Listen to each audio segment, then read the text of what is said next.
दोस्तों, आपको यकीन नहीं होगा कि बैटल ऑफ गलवान फिल्म के सेट पर ऐसी घटना हुई जिसने पूरी फिल्म इंडस्ट्री को हिला दिया। एक तरफ सलमान खान पूरी तैयारी में थे और वहीं दूसरी तरफ चित्रांगदा सिंह का अचानक फिल्म से हट जाना और फिर ये खबर प्रधानमंत्री नरेंद्र मोदी तक पहुंच जाना। सब कुछ इतना अचानक और तीव्र था कि लोग सदमे में चले गए। कहानी शुरू होती है बड़े पैमाने पर बन रही फिल्म बैटल ऑफ गलवान से, जिसमें सलमान खान मुख्य भूमिका निभा रहे थे और उनके साथ चित्रांगदा सिंह को कास्ट किया गया था।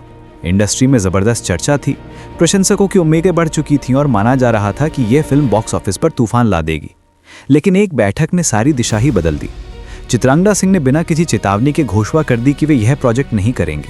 न कोई कारण, न कोई स्पष्टीकरण, सिर्फ एक लाइन, मैं ये फिल्म नहीं कर रही। प्रोड्यूसर्स परेशान हो गए और मीडिया में हलचल मच गई। खबरों में दावा किया गया कि ये मामला प्रधानमंत्री नरेंद्र मोदी तक पहुंच गया और कहा गया कि ऐसे निर्णय सलमान खान की छवि को प्रभावित कर सकते हैं। इंडस्ट्री में मिश्रित प्रतिक्रियाएं आईं। कुछ लोग कहते थे कि चित्रांगदा का समय गलत था, कुछ का मानना था कि शायद उनके निजी कारण होंगे। हाल के दिनों में ये बताया जा रहा है कि इसकी असली वजह कुछ और ही थी, जो किसी को ठीक से पता नहीं। निर्माताओं ने तुरंत नई कास्टिंग शुरू की और एक अप्रत्याशित नाम सामने आया, अंकुर भाटिया। वो अपने गहरे और प्रभावशाली किरदारों के लिए जाने जाते हैं। कहानी सुनते ही उन्हें भी झटका लगा और उन्होंने कहा, यह प्रोजेक्ट एक जिम्मेदारी है। शीर्षक की घोषणा हुई और 24 घंटे के भीतर सोशल मीडिया पर सनसनी फैल गई। लेकिन असली मोड़ तब आया जब अंकुर भाटिया सेट पर पहुंचकर पहला सवाल पूछते हैं, चित्रांगदा ने यह फिल्म क्यों छोड़ी? पहले तो टीम ने बात टाल दी, मगर धीरे धीरे सच सामने आने लगा। बताया जा रहा है कि स्क्रिप्ट में एक दृश्य ऐसा था जो इतना भावनात्मक और संवेदनशील था कि कोई भी कलाकार उसे निभाने में मानसिक रूप से असहज महसूस कर सकता था। वह सीन भारत चीन टकराव के एक बेहद नाजुक पहलू से जुड़ा था।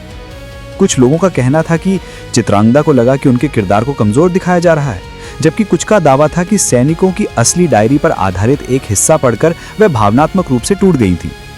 ये भी कहा जा रहा था कि सलमान खान का किरदार इतना प्रभावशाली बनाया गया था कि किसी भी सह कलाकार को अपना रोल छोटा महसूस हो सकता था।